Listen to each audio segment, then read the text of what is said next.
Hello everyone. मैं जैनेंद्र कुमार मुस्कान study YouTube channel पर आप सभी का स्वागत है। दोस्तों, आज की इस वीडियो में मैं क्लास 10वीं के विज्ञान के 80 वस्तुनिष्ठ प्रश्न का अध्ययन करेंगे, जो बोर्ड परीक्षा के लिए अति ही महत्वपूर्ण है। तो चलिए बढ़ते हैं पहले प्रश्न की ओर। कहता है, चुंबकीय क्षेत्र चुंबक के ध्रुव होते हैं। चुंबकीय क्षेत्र चुंबक के ध्रुव होते हैं। चुंबकीय क्षेत्र चुंबक के ध्रुव महत्तम होते हैं। चुंबकीय क्षेत्र चुंबक के ध्रुव महत्तम होते हैं। प्रतिबिंब की ऊंचाई और वस्तु की ऊंचाई के अनुपात को क्या कहते हैं? तो प्रतिबिंब की ऊंचाई तथा वस्तु की ऊंचाई के अनुपात को आवर्धन क्षमता कहते हैं। आवर्धन क्षमता को m से सूचित किया जाता है। m बराबर प्रतिबिंब की ऊंचाई मतलब h डैश बटे वस्तु की ऊंचाई मतलब h। आगे कहता है, अल्कोहल का अपवर्तनांक क्या होता है? तो अल्कोहल का अपवर्तनांक 1.36 होता है। नेत्र लेंस में समायोजन की क्रिया होती है। नेत्र लेंस में समायोजन की क्रिया सिलियरी पेशियां द्वारा होता है। सिलियरी पेशियां जो है, मानव नेत्र का जो लेंस होता है, जो प्रोटीन का बना होता है, उसे दोनों तरफ से पकड़े हुए रहता है। कहता है, प्रत्यावर्ती धारा जिसको एसी कहते हैं, अल्टरनेटिंग करंट इन इंग्लिश, धारा की आवृत्ति मतलब फ्रीक्वेंसी कितनी होती है? तो हमारे घरों में जो विद्युत धारा आपूर्ति किया जाता है वह 50 हर्ट्ज एसी 220 वोल्ट पे किया जाता है। अगला क्वेश्चन है, फैराडे ने बहुत से क्रांतिकारी खोज की, जिसमें विद्युत चुंबकीय प्रेरण है विद्युत अपघटन के नियम। तो फैराडे महोदय ने विद्युत चुंबकीय प्रेरण और विद्युत अपघटन के नियम, यह इलेक्ट्रोलिसिस से संबंधित है। और विद्युत चुंबकीय प्रेरण 10वां के मोटर जनरेटर दोनों में इसका उपयोग होता है। विद्युत चुंबकीय प्रेरण क्या है? तो इसका ऑप्शन तो होगा सी, ए और बी दोनों। लेकिन विद्युत चुंबकीय प्रेरण कहता है कि जब चुंबक और कॉइल में, जब मैग्नेट और कॉइल में रिलेटिव मोशन होता है, जब चुंबक और कुंडली में आपेक्षिक गति होता है, तो वह उससे ईएमएफ जनरेट होता है, जो चालक को गति प्रदान करता है, घुमाता है। इसे फैराडे के विद्युत अपघटन के नियम कहते हैं, विद्युत चुंबकीय प्रेरण कहते हैं। अगला क्वेश्चन है, किसी धारावाही परिनालिका के भीतर सभी बिंदुओं पर चुंबकीय क्षेत्र क्या होता है? तो धारावाही चालक के भीतर जो है, वह परिनालिका के भीतर सभी बिंदुओं पर चुंबकीय क्षेत्र समान होता है। क्या होता है? तो ये मैग्नेट, मान लेते हैं कि यह मैग्नेट है, मैग्नेट का यह एन है, एन पोल है, यह एस पोल है, नॉर्थ साउथ। यहाँ जब इलेक्ट्रिसिटी इसमें जब देंगे, धारा अप्लाई करेंगे, बैटरी से इसको जब कनेक्ट करेंगे, तो यहाँ से इसका क्षेत्र जो है, चुंबकीय क्षेत्र निकलेगा। यही चुंबकीय क्षेत्र है, जिसका दिशा जो है वह एन से एस की ओर होगा। अगला क्वेश्चन है, स्पेक्ट्रम प्राप्त करने के लिए किसका उपयोग किया जाता है? तो स्पेक्ट्रम प्राप्त करने के लिए प्रिज्म का उपयोग किया जाता है।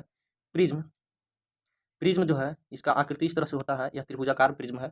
यह अनेक प्रकार के होते हैं, लेकिन त्रिभुजाकार प्रिज्म है। इसका यह आधार है। यह प्रिज्म का कोण है। यहाँ से व्हाइट रेड जाता है जब श्वेत प्रकाश, तो प्रिज्म अपने आधार की ओर मोड़ देता है इसे। इस क्रम में श्वेत प्रकाश 7 रंग में बंट जाता है, और इससे जो यहाँ रंगीन पट्टी बनता है, उसको वर्णपट कहा जाता है। वर्णपट कहा जाता है, या इसी को स्पेक्ट्रम कहते हैं। स्पेक्ट्रम कहते हैं। यहाँ 7 रंग अलग अलग दिखाई देता है, जिसको VIV GYOR VG और कहा जाता है। V मन वायलेट मन बैगनी, I मन होता है इंडिगो मतलब आसमानी, बी मन होता है ब्लू मतलब नीला, जी मतलब ग्रीन मने हरा, वाई मतलब येलो मतलब पीला, ओ मन हो गया ऑरेंज मने नारंगी, और आर मतलब रेड। यहाँ पे जो वायलेट कलर होता है, बैगनी कलर होता है, उसका तरंगधर 4000 एंगस्ट्रॉम होता है। और जो रेड कलर होता है, इसका तरंगधर जो है, वेवलेंथ जो है, वह 7500 एंगस्ट्रॉम होता है। तो यहाँ पे डी ऑप्शन होगा। अगला कहता है, रेटिना पर किसी वस्तु का उल्टा तथा वास्तविक प्रतिबिंब किसके द्वारा बनता है? रेटिना पर उल्टा तथा वास्तविक प्रतिबिंब जो है, वह अभिनेत्र लेंस से बनता है। रेटिना पर किसी वस्तु का उल्टा तथा वास्तविक प्रतिबिंब किसके द्वारा बनता है? अभिनेत्र लेंस, नेत्र लेंस। यह उत्तल लेंस होता है, उत्तल लेंस होता है, यह उत्तल लेंस होता है। यहाँ एफ हो गया, यहीं से जाकर के प्रकाश क्या करेगा, फोकस से कटेगा और प्रतिबिंब बनाता है। तो उत्तल लेंस में वास्तविक वस्तु से छोटा, उल्टा, सीधा सभी प्रकार के प्रतिबिंब बनते हैं। किसी भी किरण का प्रतिबिंब हमारे नेत्र में रेटिना पर बनता है। रेटिना को दृष्टिपटल भी कहा जाता है। इस पर किसी वस्तु का प्रतिबिंब वास्तविक और उल्टा बनता है, और वस्तु से छोटा भी बनता है। ध्यान देने योग्य बात है कि मानव नेत्र में जो लेंस होते हैं, वह प्रोटीन का बना होता है। प्रोटीन का बना होता है, प्रोटीन का बना होता है। अगला, कांच प्रिज्म द्वारा उत्पन्न श्वेत प्रकाश के स्पेक्ट्रम में किस रंग की किरण का झुकाव अधिक होता है? तो अभी बताए हैं, बैगनी रंग के जो प्रकाश होगा, उसका विचलन जो है सबसे अधिक होगा। यहाँ वायलेट होगा। रेड का सबसे कम झुकाव होता है। लेंस में मुख्य फोकस की संख्या कितनी होती है? तो लेंस में मुख्य फोकस की संख्या 2 होती है। यही लेंस है, उत्तल लेंस है, एगो यहाँ फोकस रहेगा F1, यहाँ वक्रता केंद्र 1 हो गया जिसको 2F1 कहते हैं, यह प्रकाशीय केंद्र हो गया लेंस का, इसको द्वारा कहते हैं। यहाँ पे दूसरा फोकस हो गया और यहाँ पे दूसरा वक्रता केंद्र हो गया। इसमें क्या बोलते हैं, सॉरी, फोकस की संख्या F1 हो गया और F2 हो गया।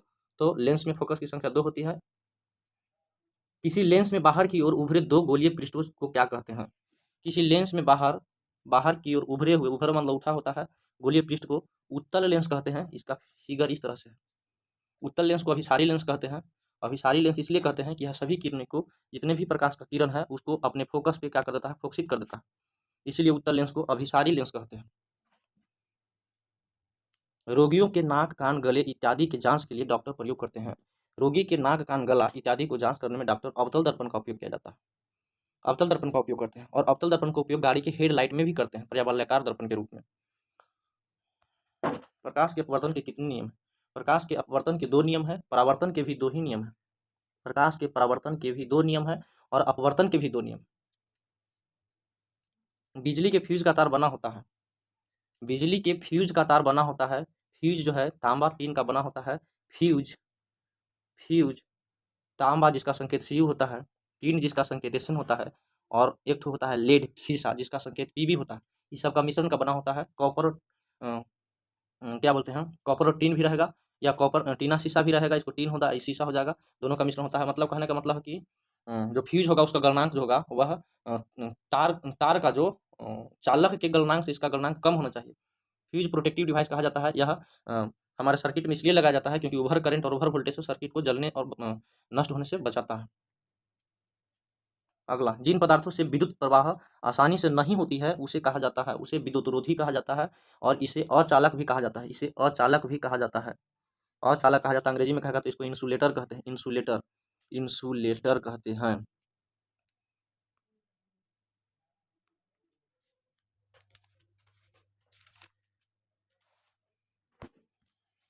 क्या प्रोटीन आवेशन प्रक्रम में भाग लेता है?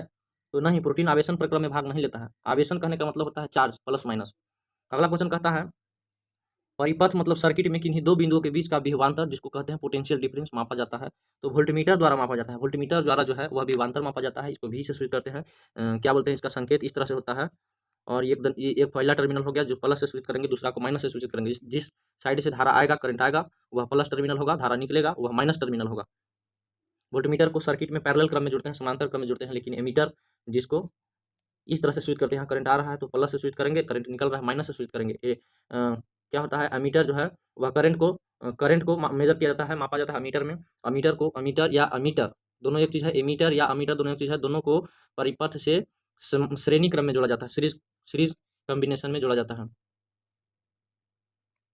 अगला क्वेश्चन कहता है कि निम्न में से किसका अर्थ जल होता है? हाइड्रो का मतलब जल होता है। हाइड्रो, HYDRO, हाइड्रोजन से बना है हाइड्रो, और हाइड्रोजन जल में होता है। याद करने का तरीका H2O, हाइड्रो, हाइड्रो, यहाँ हाइड्रोजन है, जल में हाइड्रोजन होता है, इस तरह से याद करना है। Hydrogen, hydrogen, hydrogel.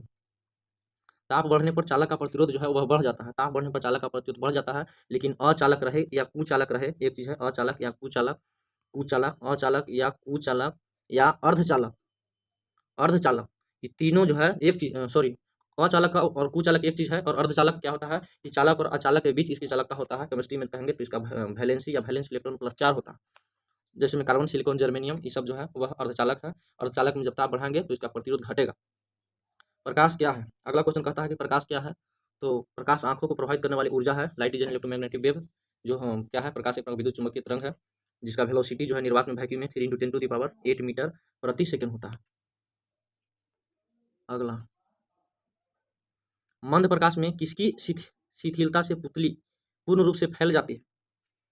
परितारिका, परितारिका के परितारिका जो है वह फैलता और सिकुड़ता है। कम प्रकाश में यह जो है, कम प्रकाश में क्या होता है कि यह फैल जाता है, लेकिन प्रकाश अधिक आता है तो यह क्या हो जाता है, सिकुड़ जाता है। इस तरह से प्रकाश को नियंत्रित करने का कार्य करता है।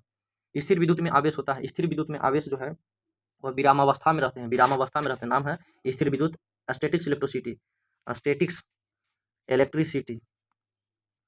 स्टैटिक्स का मतलब होता है रुका हुआ, स्टैटिक्स का मतलब होता है रुका हुआ। आगे क्वेश्चन कहता है कि दूर दृष्टि वाली आंखों साफ साफ देख सकते हैं। तो दूर दृष्टि दोष वाली जो आंख होती है वह दूर की वस्तु को साफ साफ देख पाती है, लेकिन निकट की वस्तु को साफ साफ नहीं देख पाती है। इस दोष से पीड़ित व्यक्ति को उत्तल लेंस का चश्मा प्रयोग किया जाता है। उत्तल लेंस का चश्मा प्रयोग किया जाता है। इस दोष में जो है नेत्र गोलक संकुचित हो जाता है। नेत्र गोलक संकुचित हो जाता है और फोकस दूरी क्या हो जाता है, बढ़ जाता है। फोकस दूरी बढ़ जाता है। यहाँ पे प्रतिबिंब बनता है, जिसके कारण क्या होता है, हमको वस्तु निकट वाला वस्तु साफ साफ नहीं दिखाई देता है। इसके उपचार के लिए उत्तल लेंस का चश्मा प्रयोग करते हैं। तालाब का जल कम गहराई दिखाई देने का कारण होता है अपवर्तन के कारण। अपवर्तन के कारण उठा हुआ, धंसा हुआ या टेढ़ा प्रतीत होता है। आगे क्वेश्चन कहता है कि मृत्यु के पश्चात, मतलब मृत्यु के बाद आदमी की जब मृत्यु हो जाती है तो कितने घंटे के अंदर नेत्र निकाल लेना चाहिए। तो नेत्र निकाल लेना चाहिए 4 से 6 घंटे के भीतर। 4 से 6 घंटे के भीतर नेत्र निकाल लेना चाहिए और यह नेत्र दूसरे किसी व्यक्ति के आंख में सेट हो जाता है। क्वेश्चन यहाँ से आता है कि नेत्रदान में कौन सा आंख का कौन सा भाग दिया जाता है। क्या नेत्रदान में आंख का पूरा पूरा भाग दान दिया जाता है? तो नहीं, नेत्रदान में जो है वह कॉर्निया का दान दिया जाता है। नेत्रदान में कॉर्निया का दान दिया जाता है। कॉर्निया पारदर्शी झिल्ली होता है। नीला तथा हरा प्रकाश के मिलने पर किस वर्ण का निर्माण होता है? तो नीला और हरा प्रकाश जब मिलेगा तो श्यान का निर्माण करेगा। एक कलर ट्रिएंगल बनना होता है। यहाँ होता है लाल, लाल हरा, और यहाँ होता है नीला, यहाँ होता है पीला, यहाँ होता है श्यान, और यहाँ होता है मैजेंटा। मैजेंटा, लाल हरा और नीला जो है वह प्राथमिक रंग कहलाता है। प्राथमिक रंग, और दो जब प्राथमिक रंग को मिला दिया जाता है तो सेकेंडरी कलर का निर्माण होता है, द्वितीय कलर का निर्माण होता है। तो यहाँ कहता है कि हरा और नीला जब मिलेगा तो श्यान का निर्माण करेगा।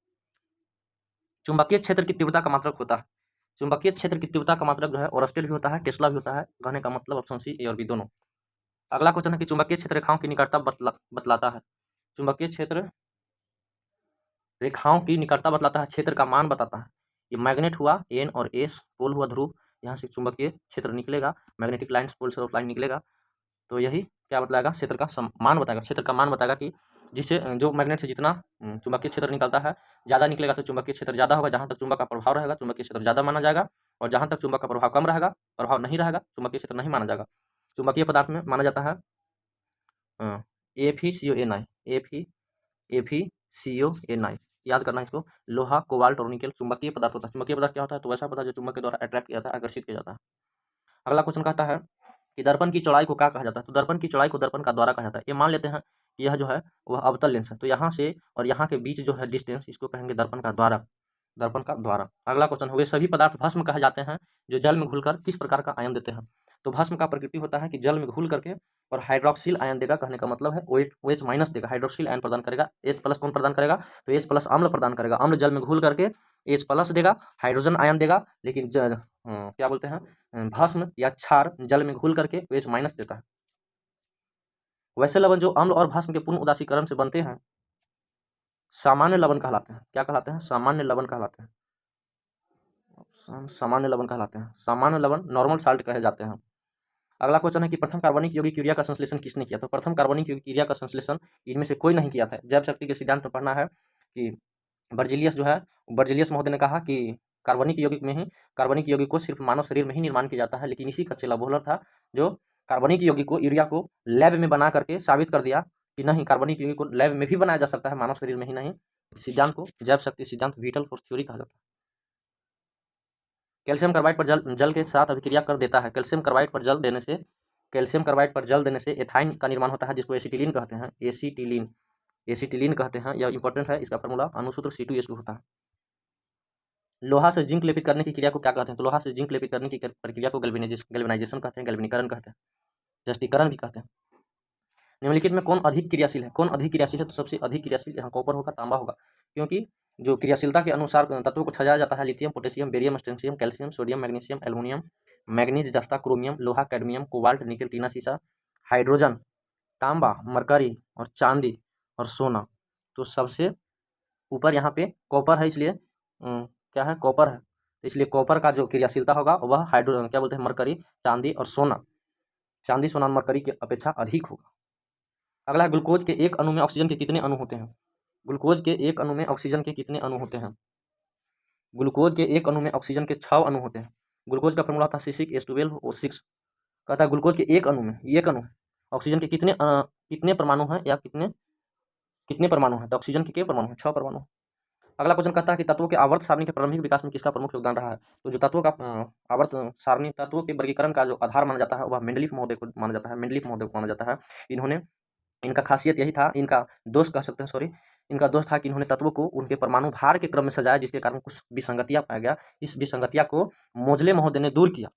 इन्होंने जो है वह तत्वों को परमाणु संख्या Z के अनुसार सजाया, जिसका अध्ययन आज हम लोग कर रहे हैं। समस्थानिक के गुणधर्म समान होते हैं, लेकिन परमाणु द्रव्यमान क्या होते हैं, भिन्न होते हैं।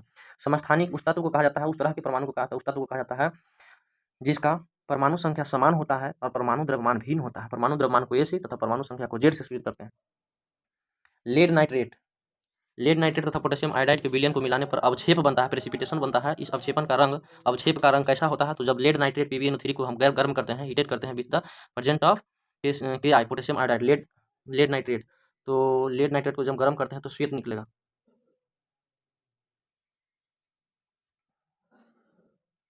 श्वेत निकलेगा, व्हाइट निकलेगा। लेड नाइट्रेट का फॉर्मूला होता है PbNO3। PbNO3 को जब हम गर्म करेंगे, रिएक्ट करेंगे विथ Ki पोटेशियम आयोडाइड, यहाँ श्वेत प्रेसिपिटेंट का निर्माण होगा।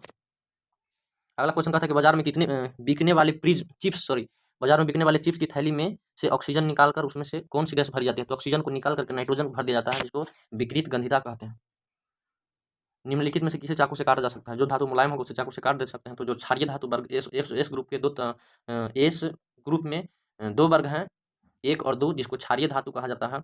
वर्ग 1 के तत्व को क्षारीय धातु कहा जाता है, लिथियम, पोटेशियम, सोडियम लिथियम वगैरह हो गया। तो लिथियम जो है वह मुलायम धातु है, जिसे चाकू से आसानी से काटा जा सकता है। अगला क्वेश्चन है, शून्यवार किसका अयस्क है? शून्यवार जो है वह जिसको हंगुल कहा जाता है, पारा का अयस्क है।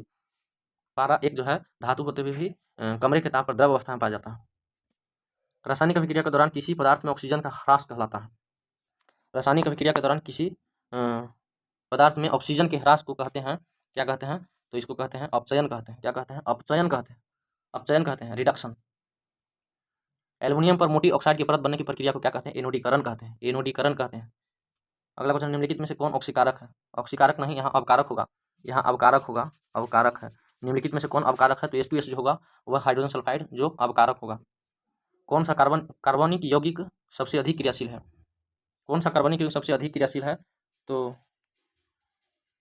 Ethene, C2H2, option number C, C2H4, ethene double bond होगा कार्बन कार्बन के बीच। कौन सा कार्बनिक यौगिक सबसे अधिक अभिक्रियाशील है? तो C2H4 जो है वह सबसे अधिक क्रियाशील है। अगला क्वेश्चन कहता है, किसी कोष में इलेक्ट्रॉनों की अधिकतम संख्या होती है, तो किसी कोष यानी कक्षा में इलेक्ट्रॉनों की संख्या 2n² होता है, जहाँ n बराबर कक्षा की संख्या, n बराबर नंबर ऑफ सेल, कक्षा की संख्या। डाइमिथाइल ईथर C2H6O का IUPAC नाम क्या है? डाइमिथाइल ईथर का IUPAC नाम मिथॉक्सी मीथेन होता है, मिथॉक्सी मीथेन होता है, IUPAC नाम पढ़ना है। मेंडल ने मटर में कितने गुणों पर अध्ययन किया था? तो मेंडल ने मटर के 7 विभिन्न लक्षणों पर अध्ययन किया था। इन्होंने 3 नियम दिया था, प्रभाविता का नियम, स्वतंत्र अपविभन का नियम और मेंडल के पृथकता का नियम दिया था। ऑक्सीजन क्या है? ऑक्सीजन एक हार्मोन होता है, ऑक्सीजन एक हार्मोन है।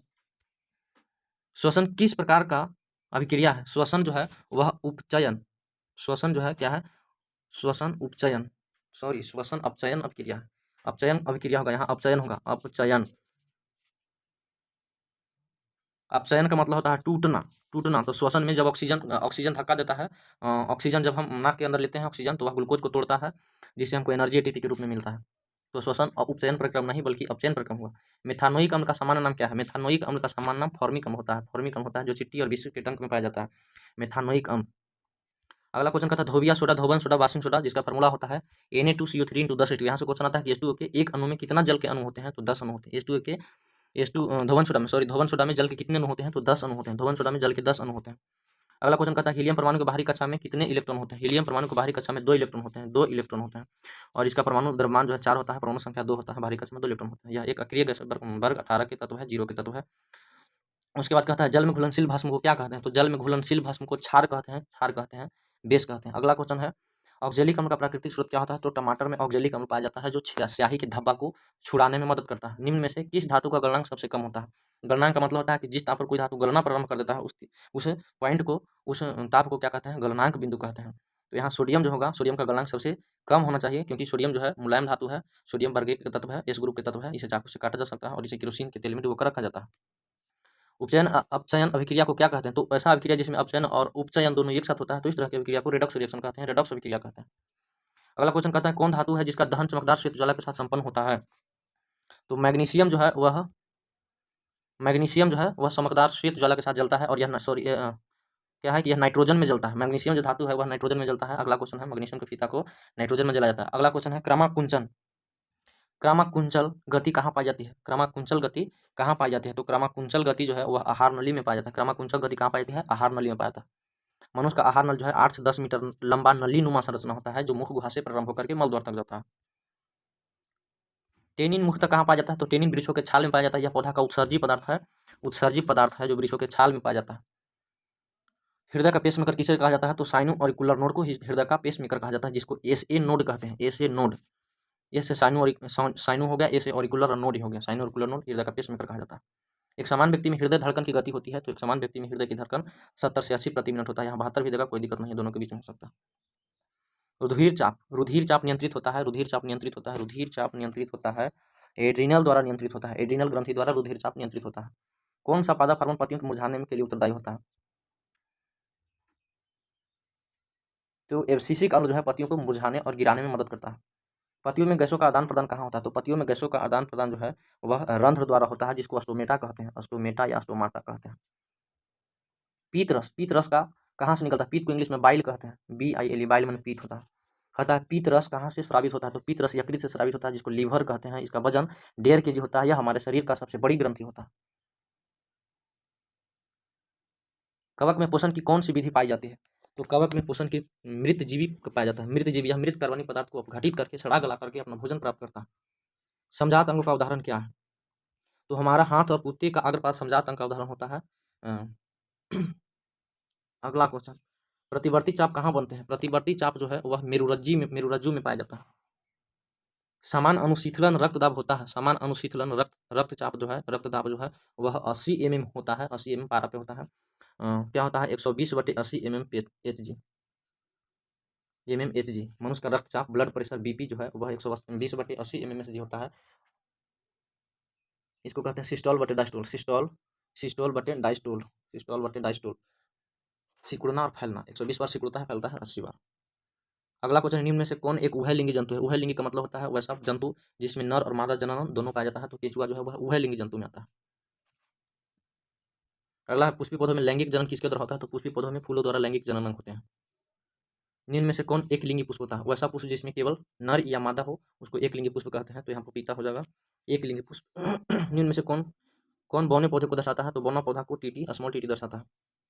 मेरुरज्जु निकलता है। मेरुरज्जु कहाँ से निकलता है? तो मेरुरज्जु मेडुला से निकलता है। मेडुला से निकलता है। एक कोशिकीय शैवाल में जल का परिवहन होता है। एक कोशिकीय शैवाल में जल का परिवहन विसरण के द्वारा होता है। विसरण के द्वारा होता है, डिफ्यूजन के द्वारा होता है। मस्तिष्क उत्तरदायी होता है। मस्तिष्क किसके किसके लिए उत्तरदायी होता है? तो सोचने के लिए, हृदय स्पंदन के लिए, शारीरिक संतुलन के लिए, सभी के लिए, इनमें से सभी के लिए मस्तिष्क उत्तरदायी होता है। अगला क्वेश्चन कहता है कि ग्लूकोज में कार्बन के कितने अणु होते हैं? ग्लूकोज में कार्बन के 6 अणु होते हैं। ग्लूकोज में कार्बन के 6 अणु होते हैं। ग्लूकोज का फॉर्मूला होता है C6H12O6। ग्लूकोज में कार्बन के कितने अणु हो गए? यहाँ 100 अणु हो गए। अगर हाइड्रोजन का पूछता तो 12 का